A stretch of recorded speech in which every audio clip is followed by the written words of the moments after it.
My name is Optimus Prime. I am a Transformer who is the leader of the Autobots, a group of Transformers fighting against the evil Decepticons led by Megatron on the planet Cybertron. Now, I'm not here explaining Transformers lore, but instead gave a brief introduction to my pal Keegan Deschek in his newest video with the impact of the Transformers movies. Autobots, let's roll out!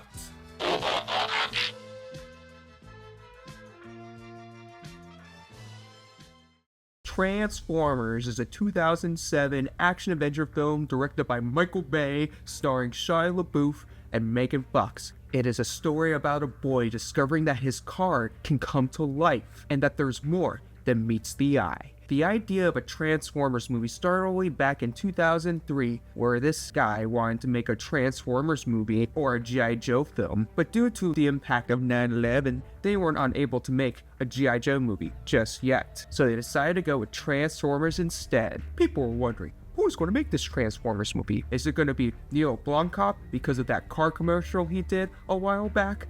No. They decided to get Michael Bay because he was best friends with the executive producer Steven Spielberg, and they decided to make a Transformers movie in 2005, and it was finally completed in 2007. The film is known for the impact for its visual effects, cool-ass explosions, and hot chicks, and Megan Fox and Shia LaBeouf. That's what the film was remembered for. You didn't get to see much of the Transformers because apparently you have to follow not only one human story in this film, but you have to follow 3 more. There's the military government story led by John Voight, and then there's the story about a generic white guy in the middle of the desert fighting against a bunch of Decepticons. And then there is the 3rd story where it's a bunch of intern programmers who are trying to figure out what the virus is going on in society, and they run into this funny guy, and this funny scene becomes a meme.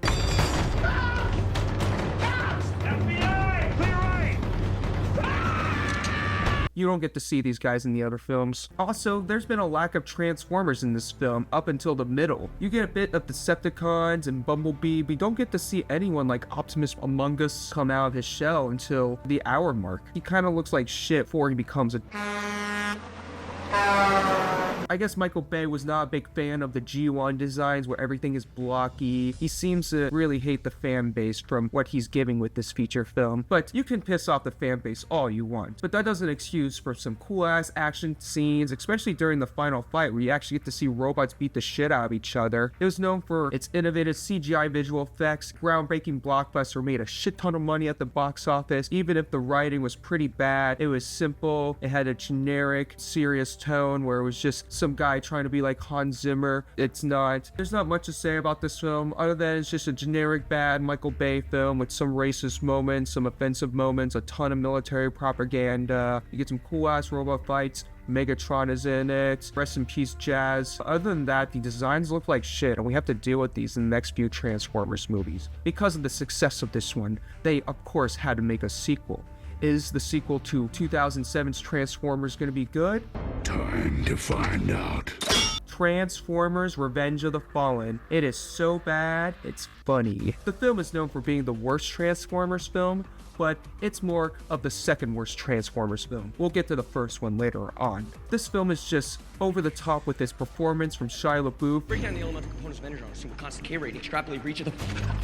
Like repeats itself, repeats itself, repeats itself, repeats itself, repeats itself, repeats itself. Kick and counter, kick and counter, kick and counter, kick and counter. Don't freak out, don't freak out. Easy fix, puzzle code in my head. Now it's on the walls, everything is good. The Sentinel Prime expedition receiving... Whoa! Hey, you wanted this, right? You wanted the real deal? That's what this is. Wake up, you're in the middle of it. You want to run? Go ahead, no one's stopping you. Stop complaining.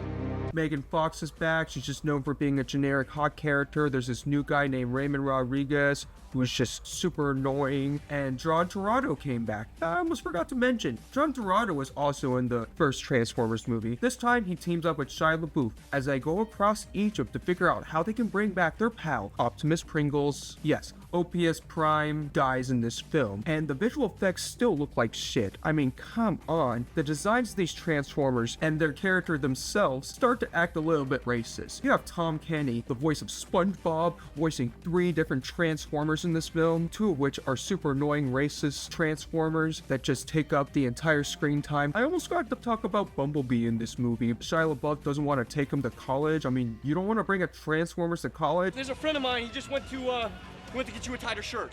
There isn't a tighter shirt. We checked. Now how about I park my foot in your ass? What size shoe do you wear? The film is just really bad because of the impact it had during the actor-writer strike. The executive producer and the director themselves had to write the films because there was no writers on set. Transformers just love destroying everything in their way. The government gets involved. Generic white guy trying to defend the Transformers by creating this task force where they hunt down Decepticons and they destroy the entire civilization of planet Earth. I saw this movie back in 2009, the same day Michael Jackson died. Dwight from The Office makes an appearance. If you like So Bad It's Good movies, Revenge of the Fallen is more stupid that meets the eye. Once again, the film made a ton of money at the box office, where they had to greenlit a third film. Will this Transformers film be better than Revenge of the Fallen?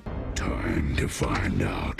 Transformers Dark of the Moon is the third Michael Bay directed film starring Shia LaBeouf and Victoria's Secret model. Megan Fox got fired after comparing Michael Bay to a Nazi, which pissed off Steven Spielberg, so Michael Bay had to get another hot actress. This Victoria's Secret model, who we will later see in Mad Max Fury Road. This doesn't change the entirety of the film. It is another generic action-adventure robot fighting movie with a ton of cool-ass explosions, a ton of hot chicks, a ton of racist moments, bad writing, and Megatron. Megatron is back for the third time, but he's not the villain. This time, it's Sentinel Prime, a Transformer that used to be one of the early primes before Optimus Prime. He ends up getting awakened when the Transformers were discovered during the moon landing back in the 1960s. The people who stepped on the moon discovered that there were Transformers living there. Once again, the US government villain is Frances McDormand, which I don't think she's as bad as the other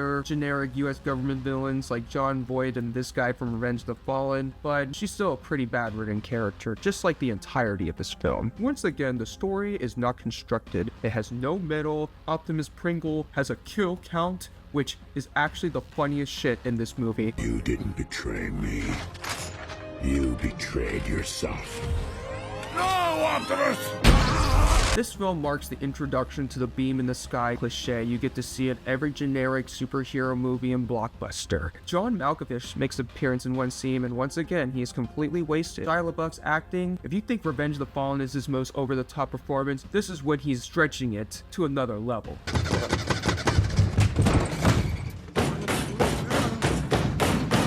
I'm not feeling too good. No? No. Why don't you get a little dipping tray and dip the dog into Pepto? That's a solution. How? I got another one. We gotta go. Come on. Really? Do not hit my car at the collector's item!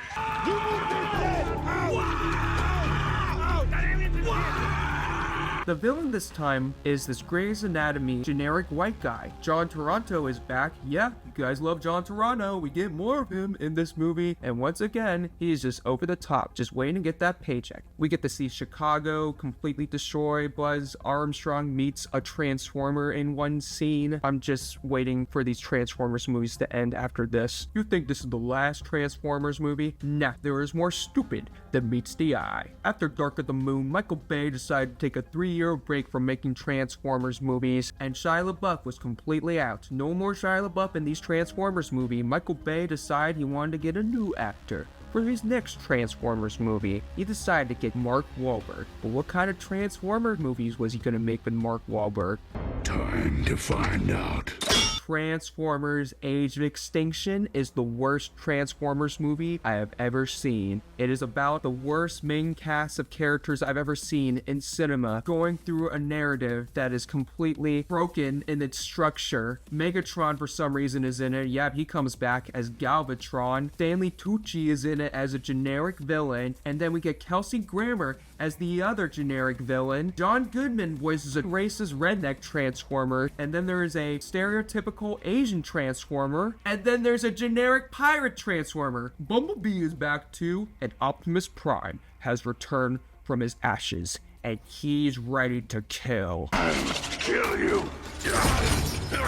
Originally, Michael Bay did not want to come back to make another Transformers movie, but the studio just really wanted him back. The runtime is almost 3 hours long. It's at the point where I'm just about to lose it in every single scene. I got a hot take. I don't like Mark Wahlberg. I think he's probably one of the worst actors of our time. For some reason, he's still getting these movie roles, and every time he's in it, he kind of just ruins the entire movie experience. I like him in Boogie Nights, but I don't like him in Transformers Age of Extinction. The film was also made to cater towards the Chinese audiences. You could probably tell by its box office numbers. The fact that the climax of the film was made in China just for promotional reasons, advertisements, you get Bud Light scenes that just are completely pointless. The main cast of this film is Cade Yeager, played by Mark Wahlberg. He has a daughter, played by Nicole Pettis, who is known as Katara from the live-action Last Airbender movie. She has a boyfriend who is over age, but they address it in this scene. Protected by the Romeo and Juliet laws. We dated for a little while. I was a sophomore and he was a senior. It's fine. No, it's not fine. We've got a pre-existing juvenile foundational relationship.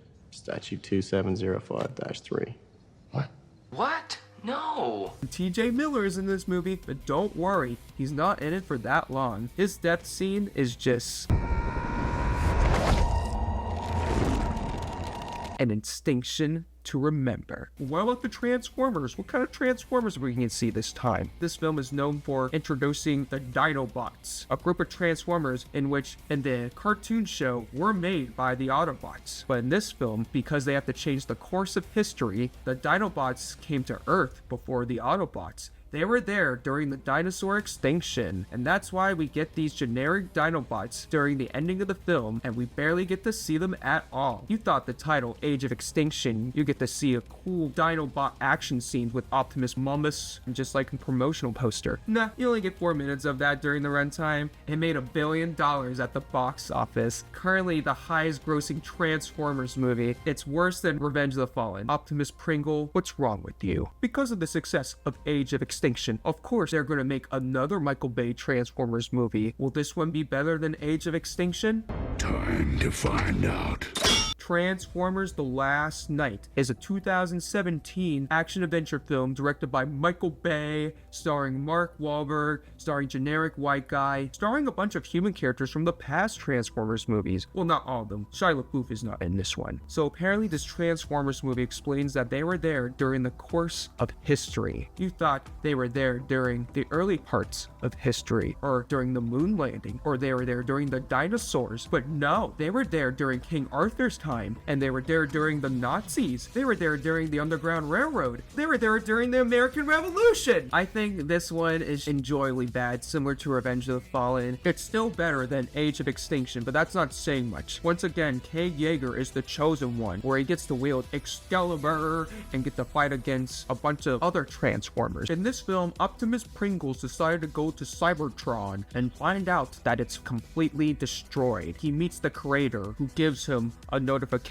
that he has to go and destroy planet Earth so Cybertron can collide. He has to go find this MacGuffin piece in order for him to claim victory over planet Earth. Optimus Pringle serves as the secondary antagonist of the feature film, while we get Megatron back. Yes, Megatron, Galvatron, whatever you call him. He just never dies. The creator just reminds me of a Doom villain. Has a lot of Dark Soul designs with its CGI. One of the best things about Transformers: The Last Night is Anthony Hopkins' performance. His performance is the best thing about this film. Just tell me now. Shut up! Shh. Yourselves.